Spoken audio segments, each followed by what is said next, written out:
Just a warning, heads up, this is addictive. Oh my god. Wow. So guys, let's make some yummy dry fruit roll. त्यासाठी आपल्याला लागणार आहे 50 gram बदाम, 50 gram काजू, 25 gram पिस्ते आणि 25 gram dry अंजीर. तर हे सगळं साहित्य आपल्याला लागणार आहे. 50 ग्रॅम काजू, 25 ग्रॅम ड्राय अंजीर, 25 ग्रॅम अक्रोड, 25 ग्रॅम पिस्ता, 50 ग्रॅम बदाम, 2 टेबलस्पून खसखस, 2 tablespoon sunflower seeds, 2 tablespoon pumpkin seeds आणि अर्धा किलो खजूर. सर्वात आधी आपल्याला खजुराच्या बिया काढून सगळे खजूर एकत्र करून घ्यायचे. अशा प्रकारे खजुराच्या बिया काढायच्या. मी इथे काळे खजूर वापरलेले आहेत. या प्रकारे सगळे खजूर आपल्याला बिया काढून एकत्र करून घ्यायचे. मग आपण ड्रायफ्रूट्स चिरायला घेऊयात. खूप छोटे छोटे तुकडे नाही करायचे, असे तोंडात येतील पण इरिटेट होणार नाहीत अशा प्रकारे आपल्याला ते सगळे ड्रायफ्रूट्स चिरून घ्यायचे. असे गोल आकारात चिरते. असे सगळे आपल्याला ड्रायफ्रूट्स, काजू, बदाम, पिस्ते सगळं आपल्याला चिरून घ्यायचंय. हे बघा, या प्रकारे खूप छोटे नाहीत. अंजीर सुद्धा मी चिरून घेते.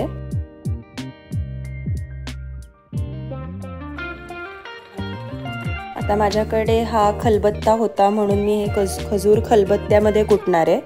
पण तुम्ही हे मिक्सरमध्ये ब्लेंड करू शकता. फक्त ते थोडं मेसी होतं, म्हणजे सगळं चिकट होतं, ते मला काय फारसं आवडत नाही. त्यामुळे मी खलबत्त्यात मॅश करते. तुम्ही हे हाताने सुद्धा मॅश करू शकता, पण खलबत्त्यात फारच छान मॅश होतं, त्यामुळे मी ते खलबत्त्यात करते. असे जरा मॅश करून घ्यायचे खजूर. हे बघा, असं मिश्रण आपलं तयार करून घ्यायचंय. हे तयार आहे. आता या सगळ्या प्रिपरेशनला थोडा वेळ लागतो. बाकी ड्रायफ्रूट रोल करायला अतिशय सोपं आहे. हे सगळे ड्रायफ्रूट्स आपण चिरलेले आहेत. आपला तवा आधी गरम करून घ्यायचा आहे आणि पॉपी सीड्स म्हणजे खसखस त्याच्यामध्ये गरम करायची आहे. अगदी अर्धा ते 1 मिनटं आपल्याला फक्त खसखस गरम करून घ्यायची आहे. खसखस आणि त्याच्याबरोबर पिस्ते. आता हे खसखस आणि पिस्ते हे मी वरून ड्रायफ्रूट्सच्या कोटिंगसाठी वापरणार आहे. त्यामुळे हे दोन्ही आपण एकत्र रोस्ट करून वेगळं काढून ठेवणार आहोत आणि मग बाकीचे सगळे ड्रायफ्रूट्स एकत्र रोस्ट करणार आहोत. आता पिस्ते मी वरच्या कोटिंगसाठी आणि ॲक्च्युअल बर्फीमध्ये दोन्हीत वापरलेले आहेत. सो मी पिस्त्यांचे 2 भाग केलेत. एक हे मी या खसखस बरोबर ड्राय रोस्ट करते आणि दुसरा भाग मी बाकीच्या ड्रायफ्रूट्स बरोबर रोस्ट करणार आहे. थोडेसे असे रोस्ट झाले की बघायचे आणि ते सेपरेट काढून ठेवायचे. मग त्या सेम पॅनमध्ये बाकीचे सगळे ड्रायफ्रूट्स, आपले बदाम, अक्रोड, काजू, पिस्ते जे हाफ उरलेले होते ते, त्याच्यानंतर अंजीर, असे सगळे ड्रायफ्रूट्स मी त्या गरम झालेल्या पॅनमध्ये काढून घेतलेले आहेत. आणि आपल्या सीड्ससुद्धा, सनफ्लॉवर सीड्स, पंपकिन सीड्स, तर हे सगळं मी एकत्रच रोस्ट करते. हे अंजीर, हे सगळं छान आता ड्राय रोस्ट करायचं आहे. असं मस्त थोडेसे क्रिस्पी होईपर्यंत एक 6-7 मिनटं रोस्ट करायचे आहेत आपल्याला हे सगळे ड्रायफ्रूट्स.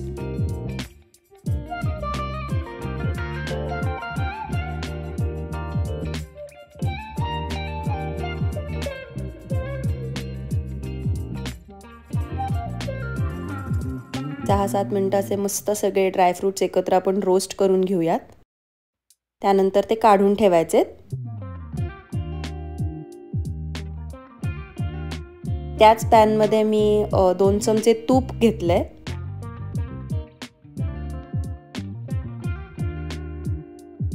आता त्या तुपामध्ये हे खजुराचं मॅश केलेलं मिश्रण मी ॲड केलेलं आहे. तर हे थोडंसं गरम झालं की आपोआप सॉफ्ट होतं. आत्ता थोडासा त्याला वेळ लागेल, एकदम असं कडक थोडंसं आहे, पण स्पॅच्युलाला थोडंसं तूप लावून घ्यायचं आणि ते असं मोडायचा प्रयत्न करायचा. जरा हीट झालं की ते आपोआप सॉफ्ट होऊन जातं खजूर.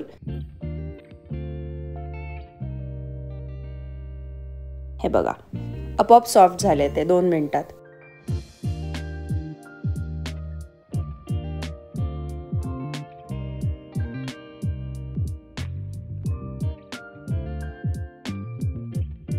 असं मस्त खजुराचं मिश्रण त्या पूर्ण असं सॉफ्ट करायचं त्या तुपामध्ये.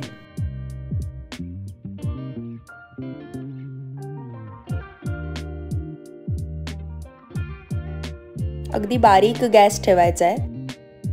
कमी फ्लेमवर मी हे सगळं करतेय.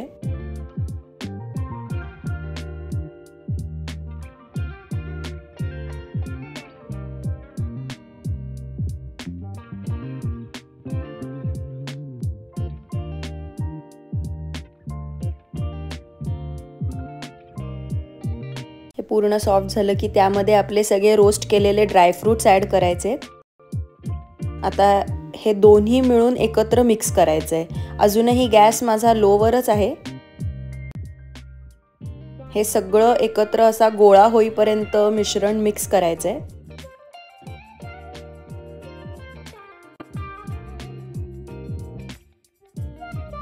ऑलरेडीच खाण्याचा मोह होतोय. इतकं सुंदर दिसतंय ते आणि इतका छान वास येतोय त्यातनं, कारण आपले ड्रायफ्रूट्स पण मस्त रोस्ट केलेले आहेत.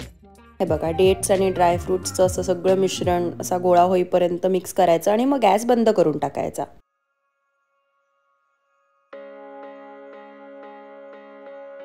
ह्याचं मस्त सगळं एकजीव करायचंय.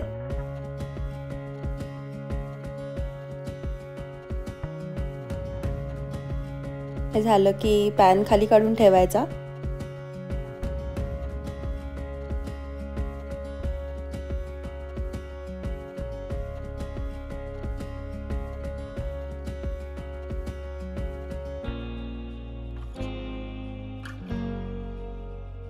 पोलपाटाला मी असं आधी तूप लावलंय आणि त्याच्यावरती हे आपलं ड्रायफ्रूट आणि डेट्सचं मिश्रण ठेवलंय.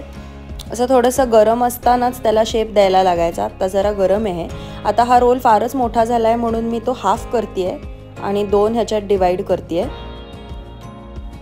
अशा पद्धतीने रोल करून घ्यायचा. मग 2 बटर पेपर काढून ठेवा. असा रोल करायचा. 2 बटर पेपर काढून ठेवलेत मी.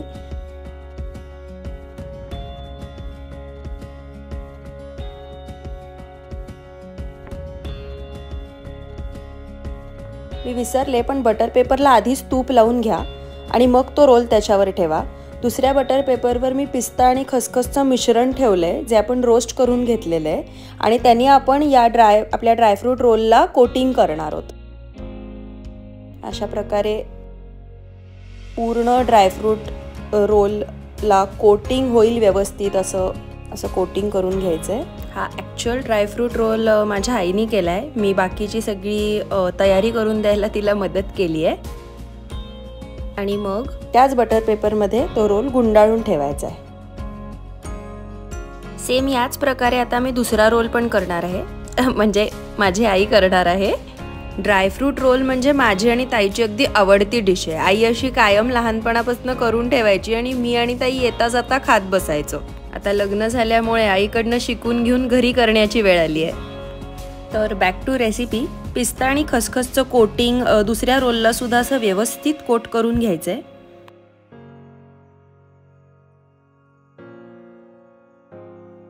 बस असं व्यवस्थित कोट झाले की ते या बटर पेपरमध्ये गुंडाळून फ्रीजमध्ये सेट करायला ठेवायचं आहे. 1 तासात सुद्धा ड्रायफ्रूट रोल सेट होईल, पण आम्ही जरा जास्ती वेळ सेट करायला ठेवले होते. 2-3 तास सेट केल्यावर जरा मस्त ते कडक होईल आणि व्यवस्थित सेट होईल. सो तुम्ही सुद्धा 2-3 तास फ्रीजमध्ये ठेवा. असं व्यवस्थित बटर पेपरमध्ये रॅप करून सेट व्हायला फ्रीजमध्ये ठेवून देऊयात.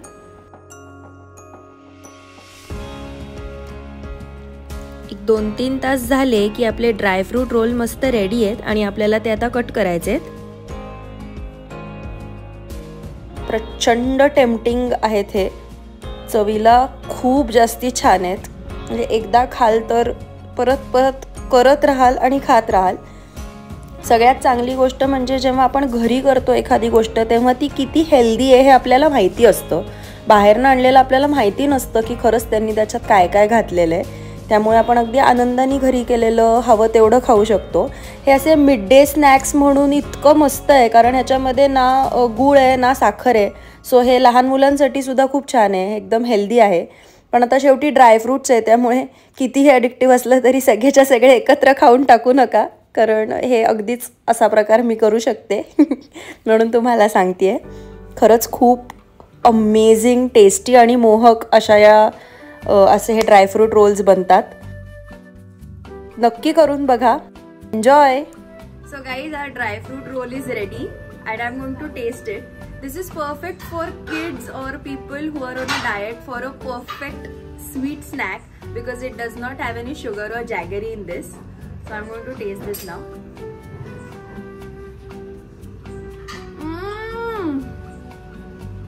It's delicious. All the efforts are worth it. So preparation takes a lot of time. Cooking time is really less, but the taste is so delicious, so amazing. Just a warning, heads up, this is addictive. Oh my god, wow. Guys, if you like this video, do not forget to like, share and subscribe to my channel. Thank you.